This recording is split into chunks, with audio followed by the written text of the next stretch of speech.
My old man, my papa, my pa, my faja. He did some pretty amazing things for me growing up. He was someone to look up to, he was someone who cared for me, and he was someone who I saw to be invincible. But you know what he never did?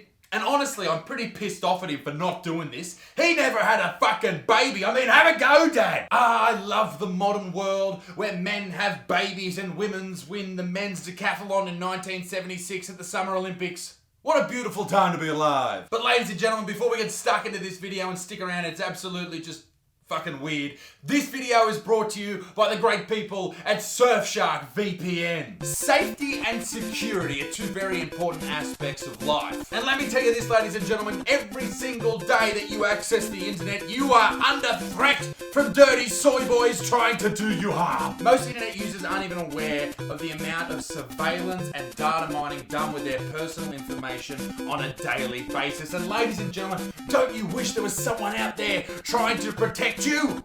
Well, there is. Surfshark VPN. Surfshark turns you into an anonymous and hard to trace online user and makes the internet a safer and more enjoyable place for you. Do you know what geo-blocking is? Disney Plus or Netflix, for example, have different movies for different countries. Access should not be tied to nationality. But Surfshark gives you all the access that you could ever need. Just connect to the service, refresh the page, and access granted. I use it absolutely every single day when I use my computer to keep you dirty soy boys away from my personal porn collection. Whenever I need Surfshark, I just activate it with one click and it is there to protect me. Now, ladies and gentlemen, they are offering an amazing deal. If you use the promo code BUTSMAN, you will get 83% off and 3 extra months for free. That is absolutely amazing. And Surfshark runs a 30-day money-back guarantee, so there's just no losing here. Surf by your own set of rules, ladies and gentlemen. The link is down in the description. Now, on with the video. The title of this video is me promising you we're going to talk about pregnant dads. And we will talk about pregnant dads, and I promise you that's going to happen very, very shortly. But before we get into that, I need to sort of warm up to it, okay? Let's talk about this amazing article about the mother who is forcing her young sons to carry tampons around. It's fucking amazing. Mum teaches her teenage sons to always carry tampons to break the period taboo. Do I think that men should be hidden from periods? No, it's a natural bodily function that women have to deal with. Now, should men have to deal with it in turn with women and help them with it? No, because women can deal with that shit on their own. I'm sure they can handle it. They've been dealing with it for millions of years. I'm sure they don't need fucking Karen sons to toddle up with some fucking bits of cotton to shove up their dung flaps. You don't see young men or fathers demanding that their daughters help break the stigma surrounding dick cheese. Do you? No, because men will handle their smegma.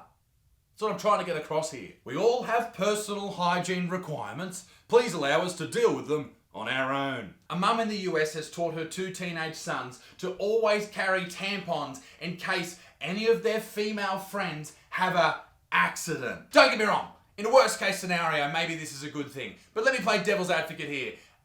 Perhaps if you're a young lady and you're sitting in the classroom with these young teenage boys and you go, oh my God, it's that time of the month, I'm having my first ever period. What am I to do? And you get up to walk to the bathroom, excuse me miss, may I be excused? And maybe you're freaking out a little bit.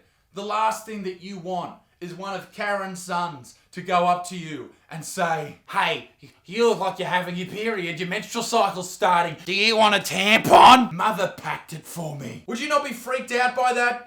After discussing the idea to sons Mika and Elijah, Tara, no, her name's Karen, okay, said that while the pair were initially reluctant, I can't imagine why, they now both keep a supply of tampons in their school lockers and backpacks. What constitutes a supply? Is it one of those situations where you bring something to school and the teacher's like, no, did you bring enough for the whole class? Well, none of you get any. Bleed-throughs happen. Yes, they do. Karen explained to her sons, they are mortifying and can be traumatizing. Kindness and understanding from any friend goes a long way. I understand. That is quite a nice sentiment. I do like that. I once saw a man at the airport, I think I was in Perth or maybe Adelaide, Anyway, I was at the airport and he was hiring a car. He had very badly bleeding hemorrhoids. Hemorrhoids? Hemorrhoids.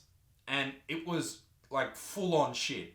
It looked like he was in the opening scene of Saving Private Ryan and he was shot in the ass. Now what did I do? Did I run over there and try and help him? No, because he was yelling at the lady behind the thrifty counter and I thought, fuck this guy, he deserves a bleeding anus. She added that her sons also carry sanitary pads in case their female friends don't use tampons. Fuck me, these boys are a bunch of fucking vending machines. It's not the first time Tara has encouraged her sons to break gender taboos. She previously posted pictures of the boys helping her shop at Target for their little sister's first bra. Ha ha ha ha ha!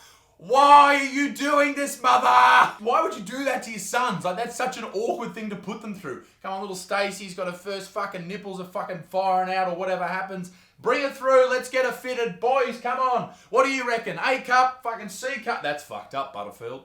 I just hope when these kids are all of age that they all get to go condom shopping together and perhaps even for the mother, dildo shopping, because I'm absolutely positive there is no father involved in the situation. On the topic of dads, introducing Dad Bod, a series in which Freddie McConnell details the personal and political ups and downs of being pregnant as a trans man in the UK.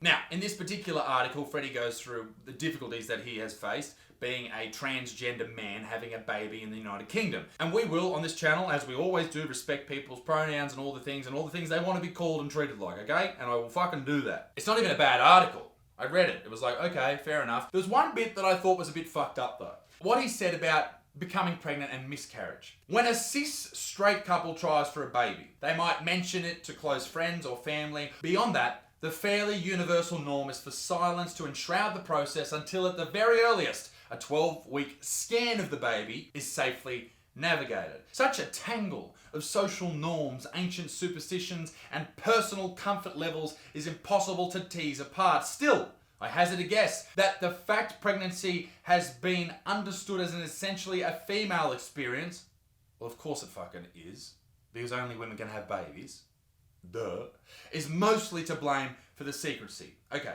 so the whole thing with the 12-week scan, if you don't know, is the baby has a higher likelihood of living throughout the gestation period rather than any earlier. And the reason that people don't tell people before this, it's just sort of like doctors just go, yep, 12 weeks, then you can start telling people because the baby has a very high likelihood of living through the birthing process and coming out as a newborn child. I would assume that most people don't tell people about this because they don't want to say, hey, we're having a baby, and then a couple of weeks later, because it's so early on in the pregnancy period, go, well, we're not having a baby, unfortunately we had a miscarriage. It's not some socially constructed norm and patriarchy and all this shit that they fucking allude to later on. Although, I thought what he said about miscarriage was a bit fucked up. Historically, misogyny has told us that miscarriage is an individual failure and therefore a private shame. Historically, a lot of things have happened, Freddie, but here's something for you, big fella. I'd like to think that this is not the case anymore. Ladies, if you're out there and you unfortunately have one of the worst things that could ever happen to you, a miscarriage, and your male partner blames you, then that's the most fucking horrible thing in the world, okay? That should never happen. It is fucking obviously not your fault unless you're smoking crack behind the Toyota that's broken down the road.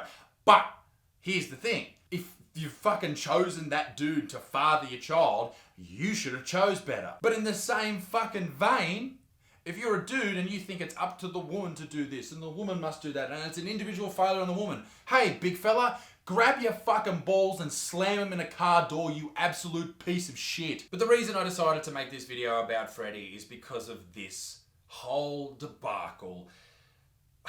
Freddie McConnell, transgender man's bid to be named father fails. A transgender man who gave birth to a child has lost his latest legal bid to be registered on the birth certificate as the father rather than the mother. Freddie McConnell appealed against the decision made by the High Court judge that a person who carries and gives birth to a baby is legally a mother. And I know that's a shitty problem. It is. It's a horrible problem. Particularly when you base your whole life right now around being a man. That is your identity. Then to be told that you can't be a father legally is probably a very hard pill to swallow. And Freddie, you became a man, and I'm happy to call you a man, and I think everybody should call you a man except the fact that you are now a man. I think that's wonderful if you are happy. But when you demand that laws change, just to help you and a tiny segment of the population, I think that's where most people have an issue. Because in polite society, you are now a man, and wonderful, good on you. But in reality, you are still a woman. You cannot expect everyone to drop everything that they're doing just to suit you. Like, I know that sucks and it's horrible, but it's true. Freddie, you can't be the father of your child. Why? Because you pushed your child out of your vagina. But you will be its father throughout its life. You will be introduced as its father. You will become a father figure, and I think that's wonderful. I don't see any problem with that at all. And I know that a lot of people see the pregnant dad thing and all this type of stuff. This is something we're going to see a lot more of, and I don't necessarily have a big issue with it as long as the parents are good fucking people. But this is the thing. People have babies every single day, and a lot of them are fuckwits. So if they're a good transgender couple, then fuck yeah, go for it. I want to know what you think about this whole situation though. Let me know in the comments section below, particularly if you're a father or a mother or you're a trans person or you're someone who just thinks, I think I've nailed this. Maybe the old Buttsman, this fucking bearded fool, maybe I was way off the mark. Maybe I nailed it. Maybe I'm close. Let me know in the comment section down below. Ladies and gentlemen, be a good motherfucking peace in the Middle East. My dick stinks. Keep it moist, and I'll see you very soon. Toodle-off. Bye.